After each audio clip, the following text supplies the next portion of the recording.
하나님의 말씀은 사도행전 2장 33절에서 36절입니다. 하나님의 오른손으로 예수를 높이심에 그가 약속하신 성령을 아버지께 받아서 너희가 보고 듣는 이것을 부어주셨느니라. 다윗은 하늘에 올라가지 못하였으나 친히 말하여 이르되 주께서 내 주에게 말씀하시기를 내가 내 원수로 발등상이 되게 하기까지 너는 내 우편에 앉아있으라 하셨도다 하였으니 그런즉 이스라엘 온 집은 확실히 알지니 너희가 십자가에 못 박은 이 예수를 하나님이 주와 그리스도가 되게 하셨느니라. 아멘. 자, 오늘 본문의 말씀을 보면서 여러분 특별히 주목해야 될 것은 본문에 나와 있는 삼위 하나님이십니다. 삼위일체 하나님의 각 위가 구체적으로 하나하나 언급되어 있는데 한번 본문 전체를 보시면 자 33절이에요. 33절 하나님이 오른손으로 여기에 하나님은 성부 하나님이십니다. 성부 하나님 예수를 높이심에 예수님 성자 예수님이죠. 그가 약속하신 성령을 성령 하나님입니다. 자, 다시요. 아버지께 받아서 성부 하나님입니다. 너희가 보고 듣는 이것을 부어주셨느니라. 다윗은 하늘에 올라가지 못하였으나 친히 말하 이르되 주께서 성부 하나님이십니다. 내 주에게 말씀하시기라. 성자 예수님입니다. 내가 내 원수로 발등상이 되게 하기까지 너는 성자 예수님입니다.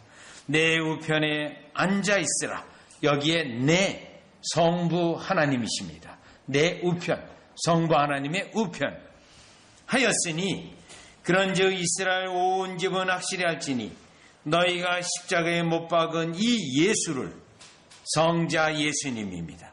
하나님이 성부 하나님이시니 주와 그리스도 성자 예수님입니다.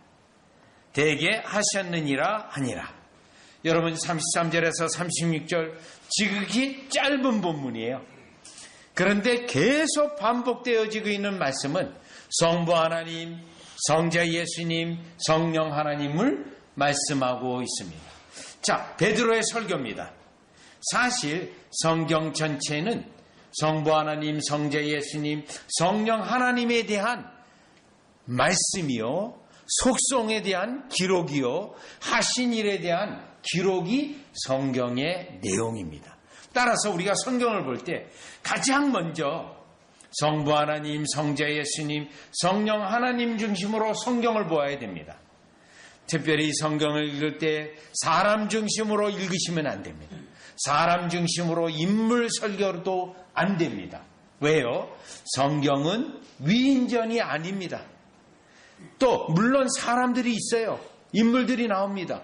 그 인물들은 첫째로는 다 연약하고 무능력하고 그런 볼품없는 존재라는 걸 먼저 알아야 되고 그럼에도 불구하고 하나님의 역사를 위하여 사용한 것뿐이지 성경을 읽을 때 인물 중심이라든가 인물이 드러난다든가 마치 다윗을 크게 생각한다든가 그렇게 성경을 읽어서도 안 되고 그렇게 설교해서도 안 됩니다.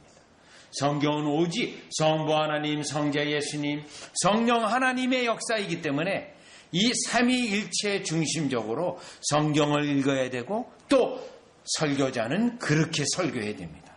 따라서 이 오늘 본문은 이토록 짧은 본문에 성부 하나님, 성자 예수님, 성령 하나님이 언급되고 있는데 이 본문의 내용은 베드로가 이 설교를 하는 내용은 총체적인 내용은 무엇입니까?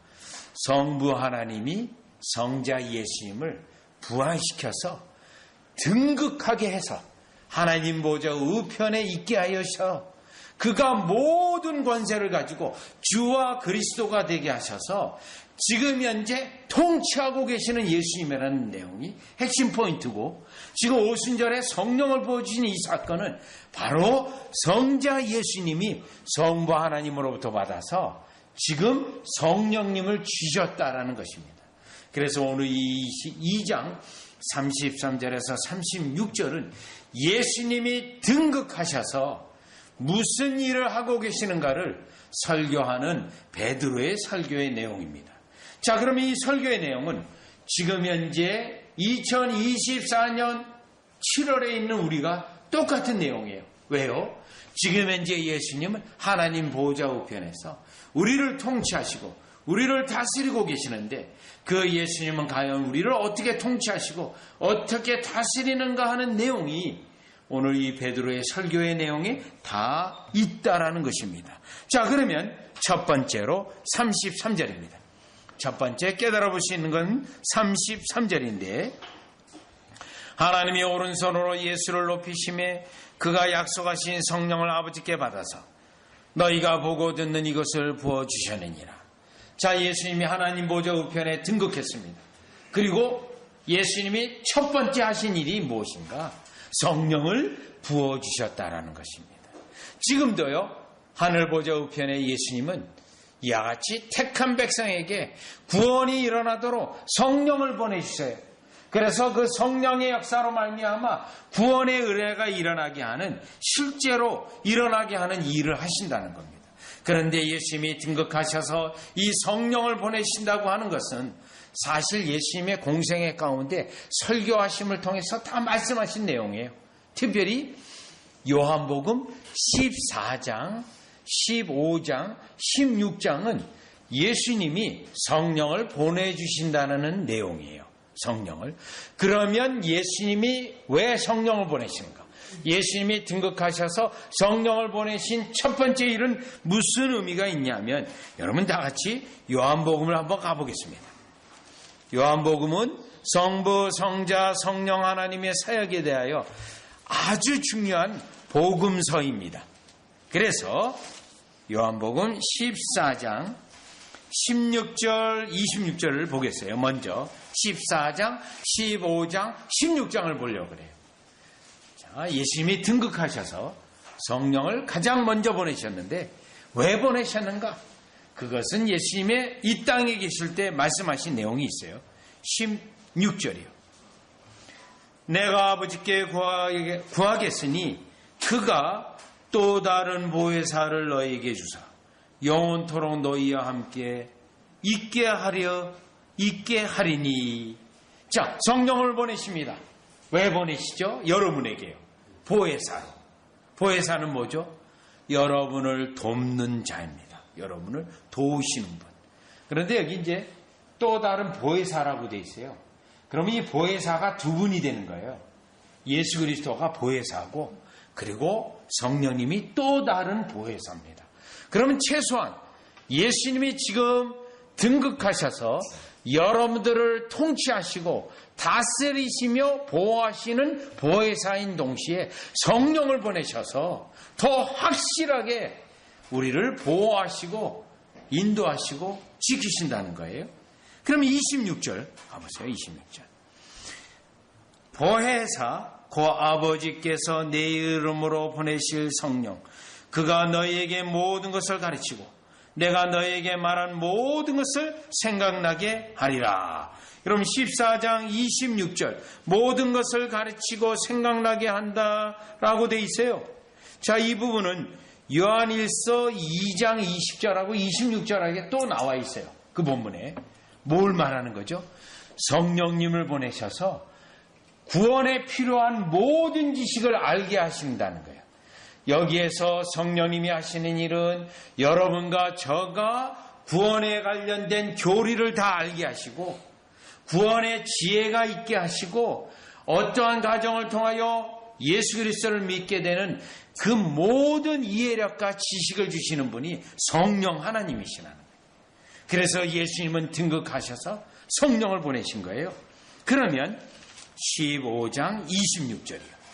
15장 26절. 내가 아버지께로부터 너희에게 보낼 보혜사 곧 아버지께로부터 나오시는 진리의 성령이 오실 때, 진리의 성령이라고 되어 있어요. 진리의 성령. 진리를 가르치시는 분이에요. 그가 나를 증언한 예수 그리스도를 알게 하신다는 거예요. 자, 그러니 오늘날 우리가 예수 그리스도를 알게 된 것은 결국 예수님이 성령을 보내셔서 아들을, 예수님을 알게 된 거예요. 그러니 등극하셔서 가장 첫 번째로 성령을 보내시는 일을 하셨던 것이죠. 그렇다면 16장에 또 가세요. 16장 8절을 가시면 그가 와서 죄에 대하여 의에 대하여 심판에 대하여 세상을 책망하시리라. 성령을 보내셔서 그 성령으로 하여금 죄를 깨닫게 하는 거예요. 하나님의 심판을 깨닫게 하는 거예요. 그래서 여러분 어떻게 되죠? 죄 용서를 받아야 된다는 것을 알게 하고요. 또 죄를 피하게 하는 성령님의 역사예요. 왜요? 죄를 계속 지었다가는 하나님의 엄중한 심판이 나에게 있겠구나. 그걸 누가 알려주냐면 성령님이 알려줘요. 특별히 여러분들이 언제 이 성령님의 역사를 알게 될까요? 여러분이 기도할 때 죄가 기억나고 이 죄가 하나님 앞에 끔찍한 죄구나, 더러운 죄구나 하면 깨달음이 있게 되면 어떻게 되죠? 우리의 마음에 이제 죄를 멀리해야 되지. 죄를 피해야 되겠다. 죄의 근처에도 가면 안 되겠다. 라는 생각과 마음을 성령님이 주시는 거예요. 13절 요한복음 16장 13절에 보시면 그러나 진리의 성령이 오시면 그가 너희를 모든 진리 가운데로 인도하시니. 여러분 15장 아까 26절에 진리의 성령이라고 했는데 16장 13절에 또 진리의 성령이라고 해요. 그가 너희를 모든 진리 가운데로 인도하시리니.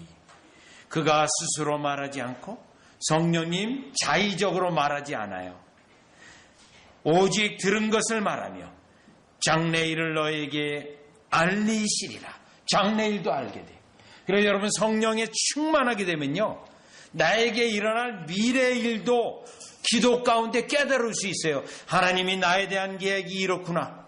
하나님이 나에 대한 소망이, 바람이 이런 거구나. 내가 장차 하나님 앞에 이렇게 쓰임을 받을 수 있겠구나. 그런 거 여러분 다 알게 됩니다. 청년의 때 아주 중요하죠. 그래서 나의 인생을 예수님의 초점으로 맞춰서 그렇게 나아가겠죠. 여러분 직장에서도 여러분이 하는 일에도 청년들이에요. 얼마든지 장래에 대한 나의 계획 하나님이 성령님을 통하여 알게 해주세요. 여러분 구체적으로 매달 며칠 뭘 한다 그게 아니고 나에 대한 하나님의 계획을 알게 하신다는 거예요. 그래서 내가 직장 생활에서도 하나님의 계획이 이러하니 내가 이렇게 주님 앞에 기도하고 나아가게 되겠다. 이러한 마음을 갖게 한다는 거예요. 마음을요. 그게 지금 성령님이, 진리의 영인 성령님이 하신다는 거예요. 따라서 예수님이 등극하셔서 성령을 보내심으로 말미암아 여러분과 저에게는 구원의 은혜, 진리의 은혜, 진리를 깨닫는 그 은혜가 있게 하셔서 실제로 구원이 우리에게 있게 하시고 실제로 저와 여러분이 예수님에 대한 십자가에 대한 체험을 하고 또 심지어는 여러분의 청년들의 장래 계획도 이와 같이 성령님의 역사로 알게 해서 그것에 대한 기도와 소망으로 나아가는 그 일들이 있게 된다는 것입니다. 예수님이 등극하셔서 성령님을 보내시는 이 일이 너무나도 탁월한 이에 우리 주님이 말씀하셨습니다. 내가 너희들과 함께 육신으로 있는 것보다 하늘에 올라가서 등극해서 성령님을 보내주시는 것이 너희에게는 더 확실하고 더 분명한 축복이 있다는 말씀이 여러분 오늘 본문에 있는 것처럼 등극하셔서 첫 번째로 하신 그 일들입니다. 따라서 우리 신앙생활이 드라이하고 무미건조하고 체험도 없이 그런 신앙생활은 잘못된 거예요. 성령님을 보내심으로 여러분의 마음에 심령에 감동이 있고요. 뜨거움이 있고요. 사랑이 있고요. 은혜가 있고 감사가 있고 체험이 있고 이 모든 것이 예수님이 등극하셔서 성령을 보내셔서 일어나는 일이기 때문에 예수님의 등극이 이렇게 귀중한다라는 사실을 깨달아 이 은혜를 베푸시는 주님을 찬양하는 여러분이 되어지기를 주 예수 그리스도 이름으로 축원합니다. 그러면 이제 두 번째로 가겠습니다. 34절이에요. 사도행전 2장 34절입니다. 사도행전 2장 34절은 시편 110편 1절에 있는 다윗의 예언입니다. 여러분 특별히 시편 110편 1절이라고 되어 있는데 34절 35절 이렇게 되어 있는데 이 시편 110편 1절은 신약성경에 예수님에 대한 메시아에 대한 가장 많은 인용을 한 성경 구절 가운데 하나예요.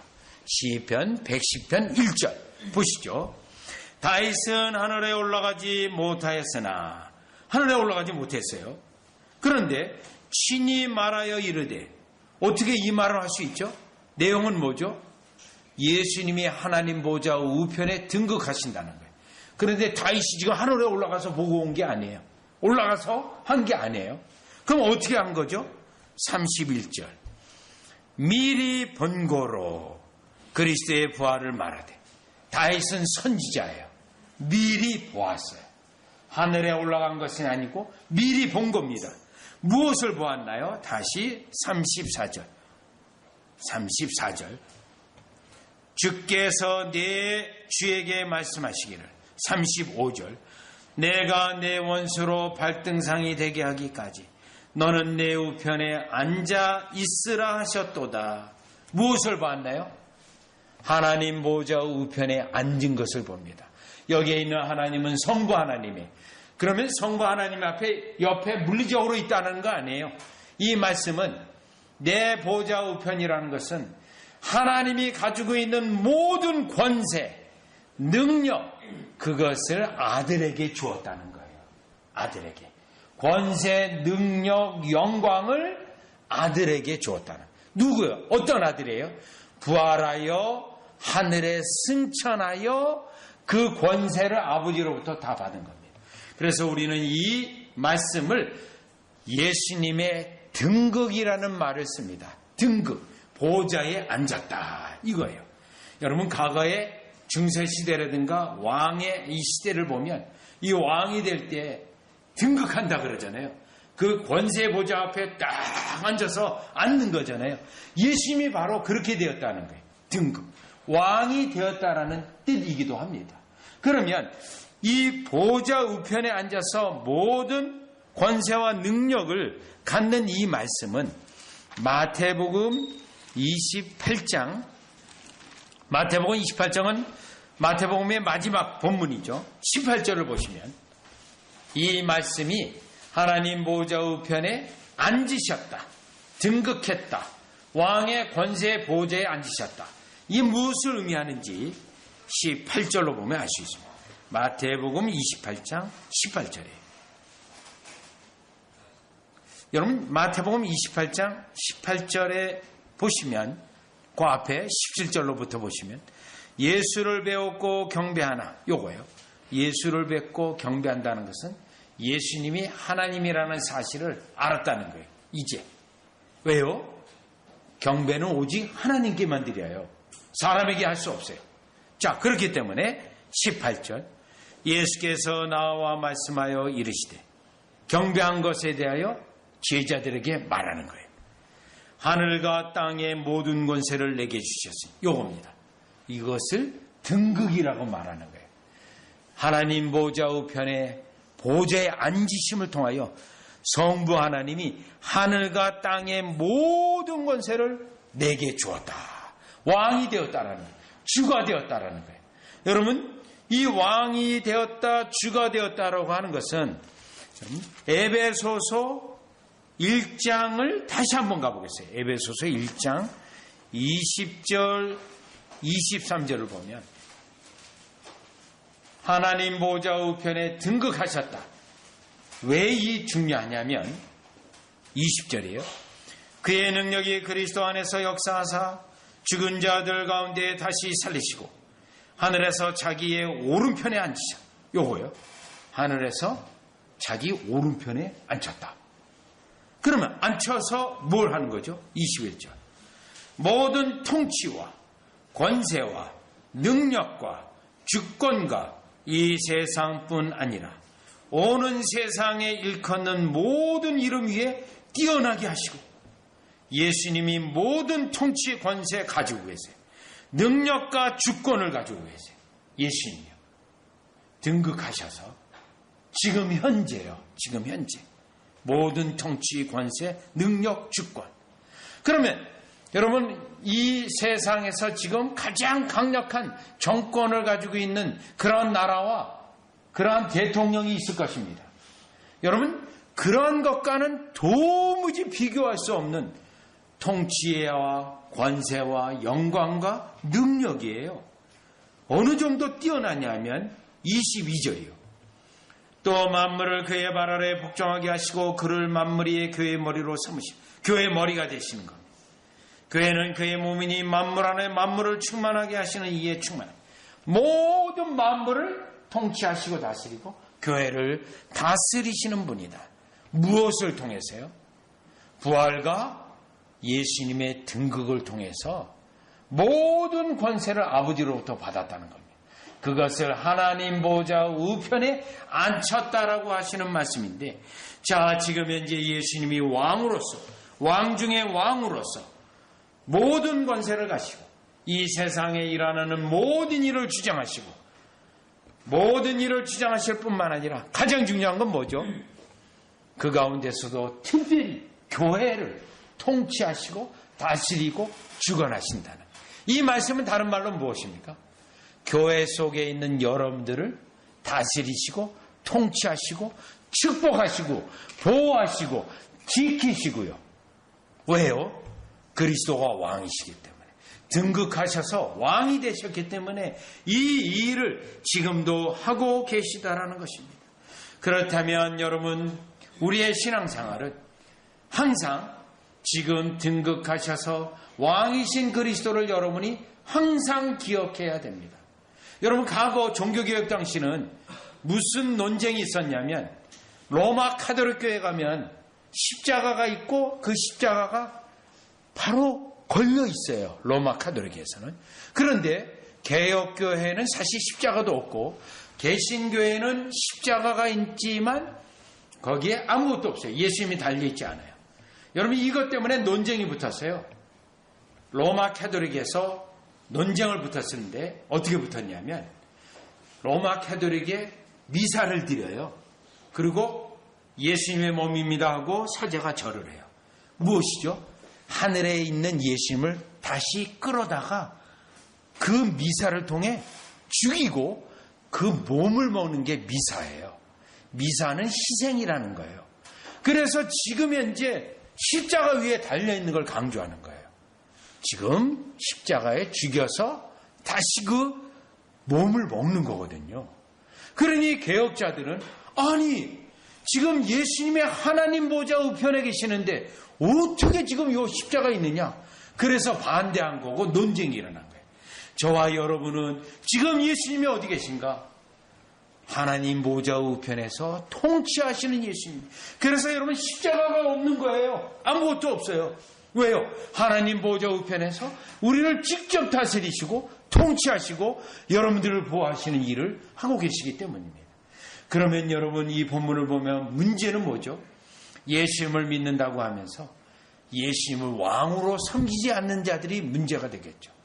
우리가 금요기도에 시편 50편을 봤는데 하나님을 왕이라고 말하면서요, 하나님을 우습게 여기고 하나님의 말씀을 내던지고 갖은 각종의 범죄를 저지르는 자들이 시편 50편에 나옵니다. 계명을 어겨요. 7계명, 8계명, 9계명, 10계명, 1계명, 2계명, 3계명 다 어기고 있어요. 하나님을 왕이라고 얘기하면서 고백하면서요. 오늘날도 마찬가지입니다. 최근에 교회의 어떤 스캔들이 뉴스미디어로 나오는 걸 보십시오. 그들에게는 구원의 은혜가 없는 자들이에요. 그런데 교회 속에 있어요. 왜요? 주님이 진정 왕이라면 그러한 행동을 할 수가 없습니다. 무섭습니다. 두렵습니다. 하나님의 심판이 두려워요. 그래서 고린도후서 7장 1절에서는 하나님을 두려워하는 가운데 섬기라고 되어 있어요. 왜요? 왕이기 때문에요. 거룩하신 분이요, 전능자요, 또 능치 못함이 없는 분이에요. 그런데 예수님이 바로 왕이십니다. 그래서 우리는 그 예수님으로부터 왕을 통하여 받는 은덕이 있지만, 한편으로는 왕의 말을 듣고 왕의 말씀에 귀를 기울이고 그것을 따라가는 저와 여러분이 되어지시기를 주 예수 그리스도 이름으로 축원합니다. 자, 그러면 이제 세 번째로, 오늘 본문에서 세 번째로 깨달을 수 있는 것은 예수님이 등극하셔서 지금 하나님 보좌 안에 우편에 계신다고 하는데, 그러면 그 등극하신 예수님은 언제까지 그 보좌에서 역사하시고 통치하시고 일하시는가? 그 내용입니다. 35절이에요. 35절. 내가 내 원수로 발등상이 되게 하기까지 너는 내 우편에 앉아있으라 하셨도다. 이 부분입니다. 이 부분은 예수님이 모든 원수를 결박하여 던질 때까지 예수님은 통치자요, 권세자요, 하나님 보좌 우편에서 등극하신 그 목적을 이루시게 하여 이 일을 하신다는 거죠. 그러면 여기에 원수들이라고 되어 있습니다. 여러분, 원수들이라는 뭐가 일단 들어갈까요? 마귀가 가장 첫 번째겠죠. 그리고요, 심지어는 뭐까지요? 죽음도 원수입니다. 죽음도 극복할 때까지. 그러면 이 말씀은 다른 한편으로 무슨 내용이냐면, 예수님이 성부 하나님께서 택하신 백성들을 다 구원하실 때까지. 왜 그런지 고린도전서 15장 21절에서 26절 보시면 예수님이 등극하셔서 하나님 보좌 우편에서 하시는 일을 설명하고 있는 일이에요. 그런데 이 하시는 일이 끝나는 시간이 있어요. 예수님이 하시는 일이, 그 부분이 고린도전서 15장 21절에서 26절에 잘 설명되어 있습니다. 자, 그렇다면 23절이에요. 23절. 고린도전서 15장 23절입니다. 그러나 각각 자기 차례대로 되리니 먼저는 첫 열매인 그리스도요, 다음에는 그가 강림하실 때 그리스도에게 속한 자요. 요거예요. 그리스도에게 속한 자가 그리스도가 재림하실 때 부활하여서 그리스도와 함께 있는 내용이에요. 중요합니다. 그가 강림하실 때에 그리스도에게 속한 자요. 다른 말로는 그리스도에게 붙어 있는 자요. 그래서 그리스도가 재림하실 때 우리의 몸이 다시 부활해요. 부활해. 24절. 그 외에는 마지막이니 그가 모든 통치와 권세와 능력을 멸하시고 나라를 아버지 하나님께 바칠다. 여러분, 여기에 통치와 권세와 능력, 뭘 말하죠? 사탄의 통치, 권세, 능력도 있고요. 또 세상 왕들이 가지고 있는 통치, 권세, 능력을 포함해요. 그런 것들을 다 멸하시고 나라를. 여러분, 이 나라라는 단어가 중요해요. 나라는 뭐죠? 저와 여러분이에요. 하나님 나라예요. 예수님이 하나님 나라를 완성시켰어요. 예수님이 아버지가 선택한 백성을 다 구원했어요. 구원의 정족수가 찼다는 거예요. 완성됐다는 거예요. 구원의 정족수가 찼다. 하나님이 아버지가 선택한 백성을 다 예수님이 구원하셨다는 거예요. 이 말씀은 요한복음 10장 16절에 보면 내가 아버지의 택한 백성을 구원하여야 될 터인데 누가 이 일을 할 것인가? 라는 말씀을 하세요. 제자들이 해요. 제자들이 어떻게 해요? 예수님의 말씀을 전하는 거예요. 그러면 성령이 역사하셔서 구원이 일어나고 그러면 아들에게 속하는 거예요. 그런데 그 아들이 속한 백성이 완성이 됐다는 거예요. 완성이. 네. 하나님의 요한계시록에 보면 그 완성된 백성의 숫자를 14만 4천 명이라고 하는데 그거가 14만 4천 명 물리적인 숫자가 아니에요. 12 곱하기 12, 144가 나오죠. 곱하기 1000. 자, 앞에 있는 10이 9야. 뒤에 있는 10이 신야. 1000. 많은 숫자를 말해요. 그래서 14만 4천 명이 나오는 거예요. 예수님이 구원하신, 하나님이 선택하신 백성의 정족수예요. 정족수. 완성되었다는 거예요. 완성. 그래서 그들이 예수님의 재림과 함께 그 백성이 다 주님 앞에 서게 됩니다. 주님 앞에. 그렇다면 우리 예수님이 양들을 다 완성하시고 모았다라는 건데 다시 사도행전 2장 35절에 보면 자, 내 발등상이 되기까지는 이와 같이 하나님의 백성을 완성하는 것 포함 또요, 고린도 전서 15장에서는 다시 한번 또 보시면 25절, 고린도전서 15장 25절, 그가 모든 원수를 그 발 아래 둘 때까지 반드시 왕노릇 하시리니 맨 나중에 멸망받을 원수는 사망이니라. 요 사망이에요. 그러니 마귀를 멸하고 사망을 멸하는 거예요. 그런데 그 앞서 뭐가 있다 그랬죠? 하나님의 말씀은 사도행전 2장 33절에서 36절입니다. 하나님의 오른손으로 예수를 높이심에 그가 약속하신 성령을 아버지께 받아서 너희가 보고 듣는 이것을 부어주셨느니라. 다윗은 하늘에 올라가지 못하였으나 친히 말하여 이르되 주께서 내 주에게 말씀하시기를 내가 내 원수로 발등상이 되게 하기까지 너는 내 우편에 앉아있으라 하셨도다 하였으니 그런즉 이스라엘 온 집은 확실히 알지니 너희가 십자가에 못 박은 이 예수를 하나님이 주와 그리스도가 되게 하셨느니라. 아멘. 자, 오늘 본문의 말씀을 보면서 여러분 특별히 주목해야 될 것은 본문에 나와 있는 삼위 하나님이십니다. 삼위일체 하나님의 각 위가 구체적으로 하나하나 언급되어 있는데 한번 본문 전체를 보시면 자 33절이에요. 33절 하나님이 오른손으로 여기에 하나님은 성부 하나님이십니다. 성부 하나님. 예수를 높이심에 예수님, 성자 예수님이시죠. 그가 약속하신 성령을 성령 하나님입니다. 자, 다시요. 아버지께 받아서 성부 하나님입니다. 너희가 보고 듣는 이것을 부어주셨느니라. 다윗은 하늘에 올라가지 못하였으나 친히 말하 이르되 주께서 성부 하나님이십니다. 내 주에게 말씀하시기라. 성자 예수님입니다. 내가 내 원수로 발등상이 되게 하기까지 너는 성자 예수님입니다. 내 우편에 앉아있으라.